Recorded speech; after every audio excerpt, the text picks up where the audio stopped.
ঘরের প্রত্যেকটা মহিলারাই সকাল থেকে রাত পর্যন্ত সংসারের সমস্ত দায় দায়িত্ব একা হাতে করে থাকে। আর এই কাজগুলো যদি কিছু ঘরোয়া টিপস ফলো করে আর কিছু বুদ্ধি খাটিয়ে আমরা করে নিতে পারি, তাহলে কিন্তু মহিলাদের কোনো দিক থেকে আটকানো সম্ভব না। সেরকমই আজকে কিছু ঘরোয়া টিপস নিয়ে চলে এসেছি, যেটা নাকি তোমাদের অনেকটা কাজে লাগবে।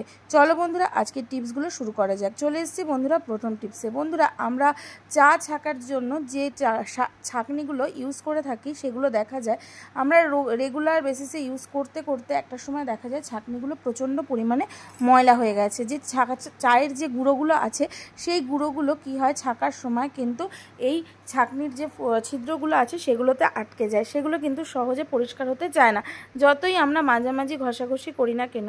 তো বন্ধুরা, আমরা কিন্তু এই ছাঁকনিটাকে সহজে পরিষ্কার করে নিতে পারবো একটা সহজ উপায়। তার জন্য কি করতে হবে দেখো বন্ধুরা, প্রথমে কিন্তু আমি গ্যাসটা জ্বালিয়ে দিয়ে একটা বাটি জল আমি চাপিয়ে দিলাম এবং জলটাকে আমি কিন্তু গরম হতে যাওয়া অবধি ওয়েট করব। দেখতেই পারছো বন্ধুরা যে জলটা কিন্তু আমার অনেকটাই গরম হয়ে এসছে। এর মধ্যে আমি দিয়ে দিচ্ছি কিছুটা পরিমাণ ভিনিগার। তোমরা চাইলে কিন্তু এখানে লেবুর রসও ব্যবহার করতে পারো। আর এরপরে দিয়ে দিলাম কিছুটা পরিমাণ খাবার সোডা। দিয়ে বন্ধুরা কি করব, এই ছাঁকনিটা এই গরম জলের মধ্যে কিন্তু এইভাবে চুবিয়ে রাখবো। তারপরে কি করব, ভালো করে এই জলটা কিন্তু আমি টকবক করে ফোটাবো। দেখতেই পারছো বন্ধুরা, তোমরা ভালো করে খেয়াল করে দেখো, ছাঁকনির থেকে কিন্তু এই যে ছোট অনেক কালো কালো যে ছিদ্রের মধ্যে যে নোংরাগুলো ছিল, সেটা কিন্তু অনেকটা বেরিয়ে আসছে যখনই এই জলটা ফুটছে। তো কিছুক্ষণ ফোটানোর পর বন্ধুরা, আমরা কিন্তু এই জলটাকে এরকম জলের মধ্যে ছাঁকনিটাকে কিন্তু রেখে দেবো। এর যতক্ষণ না এই জলটা ঠান্ডা হয়ে আসে, এরকম অবস্থা অবধি কিন্তু রেখে দেবো। এটা করতে একটু টাইম লাগবে। এরপরে বন্ধুরা, যখন মোটামুটি এই জলটা একটু ঠান্ডা হয়ে আসবে, তখন কি করবে, একটা ব্রাশের সাহায্যে এইভাবে ছাঁকনিটাকে একটু ডলে নেবে। তো দেখো, ডলে নিলেই কিন্তু ছাঁকনিটার যে ভেতরে ছিদ্রগুলোর ভেতরে যে ময়লাগুলো আটকে ছিল, সেটা কিন্তু অনেকটা পরিমাণ কিন্তু পরিষ্কার হয়ে যাবে। এরপরে একটু ভালো করে শুকিয়ে ছাঁকনিটাকে তারপরে ঝাড়া দিলেই দেখবে নোংরাগুলো কিন্তু সহজে ছাঁকনির ভেতর থেকে বেরিয়ে আসছে। তো এইভাবে কিন্তু তোমরা চায়ের যে ছাঁকনিটা আছে, সেই ছাঁকনিগুলোকে সহজে পরিষ্কার করে নিতে পারবে। একটু টাইম নিয়ে করতে হবে। টিপসটা যদি ভালো লেগে থাকে অবশ্যই অ্যাপ্লাই করো, আর ভালো লাগলে লাইক করে দিও। চলে যাচ্ছি বন্ধুরা পরবর্তী টিপসে।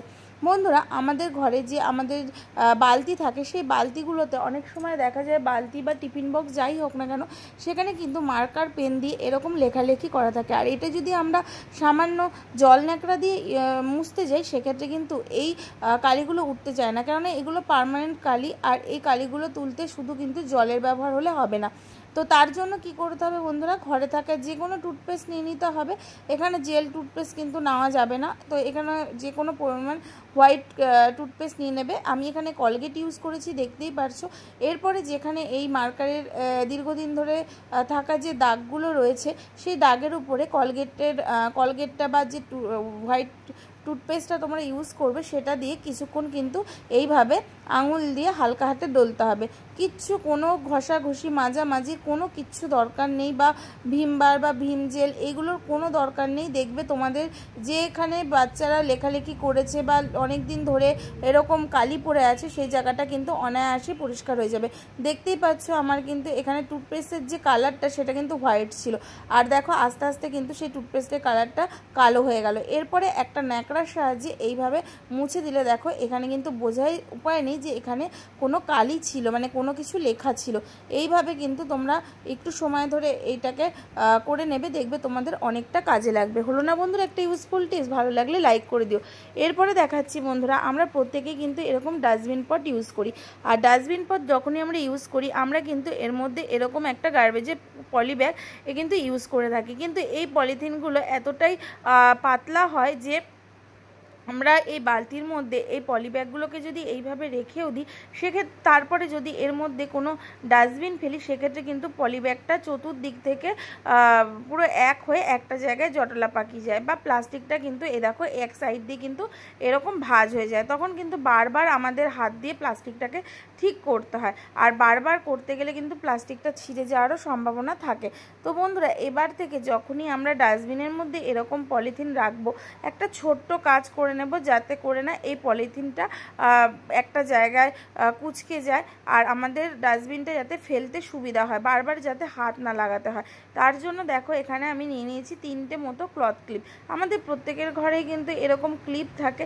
তো ক্লিপটাকে কি করব, এই যে প্লাস্টিকটা রয়েছে সেই প্লাস্টিকটা মানে বালতিটার মধ্যে এইভাবে প্লাস্টিকটাকে ভালো করে ঢুকিয়ে নিয়ে তারপরে কিন্তু এই মাথার দিকটা এইভাবে ক্লিপ দিয়ে আটকে দেবো।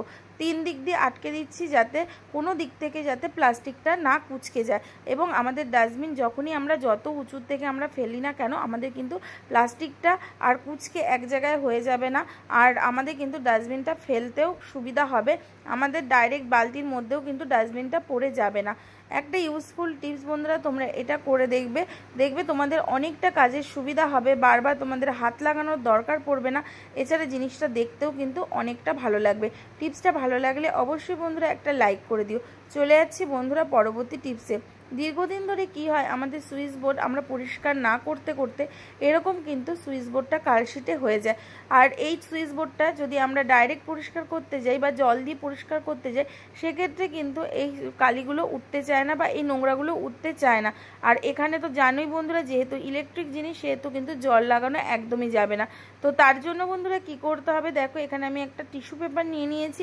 এবার টিস্যু পেপারের মধ্যে আমি নিয়ে নেব কিছুটা পরিমাণ হ্যান্ড স্যানিটাইজার। বন্ধুরা আমাদের করোনাকালে এরকম কিন্তু স্যানিটাইজার কম বেশি প্রত্যেকের ঘরেই থাকে, যেটা নাকি এক্সপায়ার করে গেছে, আমাদের কোনো সেগুলো কিন্তু কাজেই লাগে না।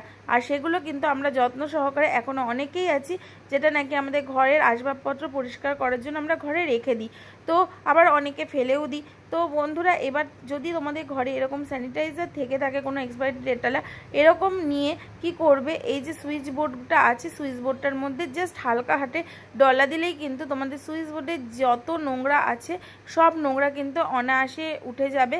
এখানে কিন্তু কোনো জল লাগাবে না, বারবার বলে দিচ্ছি। সুইচ বোর্ড কিন্তু জল লাগালে কিন্তু তোমাদের শর্ট সার্কিট হওয়ার সম্ভাবনা থাকবে। তো বিপদ কাজ করতে গিয়ে অবশ্যই তোমরা কিন্তু কোনো বিপদ ঘটিয়ে ফেলবে না। তো এইভাবে দেখো আমি প্রত্যেকটা সুইচের কোনা কোনা পরিষ্কার করছি, আর এত সুন্দর পরিষ্কার হয় বন্ধুরা, তোমরা দেখলে অবাক হয়ে যাবে এই স্যানিটাইজার দিয়ে, যেটা নাকি আমাদের অন্য কোনো জিনিস দিয়ে কিন্তু আমরা এত সুন্দরভাবে আমরা সুইচ বোর্ড পরিষ্কার করতে পারি না।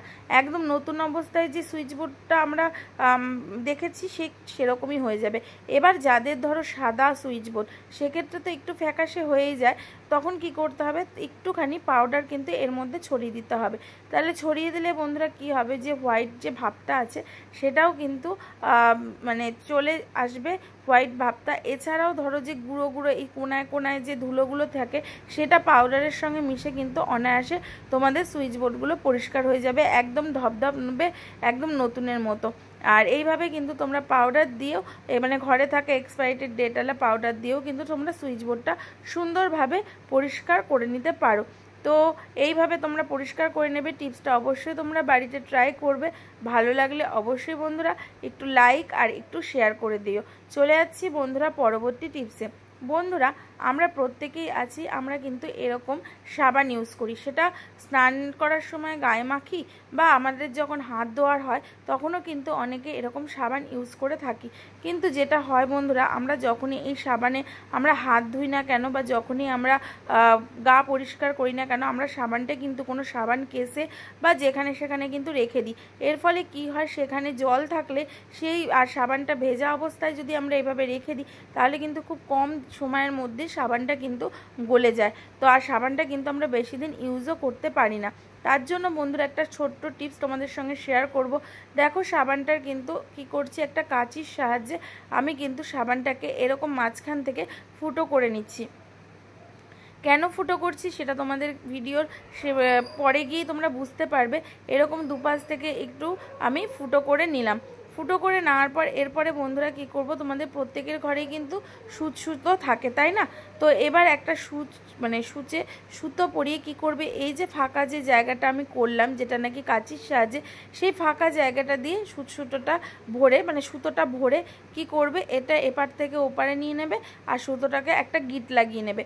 এরপরে বন্ধুরা এই গিট লাগানোর পরে এটা কি করবে, এবার ওই যে বন্ধুরা প্রথমেই তোমাদেরকে বললাম, আমরা যখনই সাবান ইউজ করি না কেন, সাবানটা ইউজের পরে আমরা সাবান কেসে রেখে দিই বা আমরা কিন্তু যে সিঙ্কের পাশে হোক সেখানে কিন্তু রেখে দিই। আর সেক্ষেত্রে কিন্তু সাবানটা গলে যাওয়ার অনেকটা মানে বেশি গলে যায় এবং খুব কম সময়ের মধ্যে কিন্তু সাবানটা শেষ হয়ে যায়। তো বন্ধুরা আমরা যদি এইভাবে সাবানটাকে কলের এখানে ঝুলিয়ে রাখি, আর যখনই প্রয়োজন পড়বে না কেন এরকম হাত ধুলাম, হাত ধুয়ে তারপরে দেখো আমি সাবানটাকে এইভাবেই ঝুলিয়ে রাখলাম। আর সাবানটা কিন্তু এরকম ঝোলানো অবস্থাতেই থাকবে, একটু পেছন করে দেবে, তাহলে জল লাগারও কোনো সম্ভাবনা থাকবে না। আর সাবানটা দেখো একদম কিন্তু ড্রাই থাকবে, যদি সাবানে কোনো জল লেগেও থাকে সেটা কিন্তু এইভাবে ঝরে যাবে। এছাড়া তোমরা বাথরুমের যে শাওয়ারের যে জায়গাটা আছে সেখানেও এইভাবে ঝুলিয়ে রাখতে পারো, প্রয়োজনে তোমরা ইউজ করে আবার কিন্তু সাবানটা এইভাবেই ঝুলিয়ে রাখতে পারো। বন্ধুরা আজকের এই টিপসগুলো তোমাদের কেমন লাগলো জানাতে ভুলবে না, ভালো লাগলে লাইক করবে আর চ্যানেলটাকে সাবস্ক্রাইব করে দিয়ে পাশে থাকবে। চলো বন্ধুরা আজকে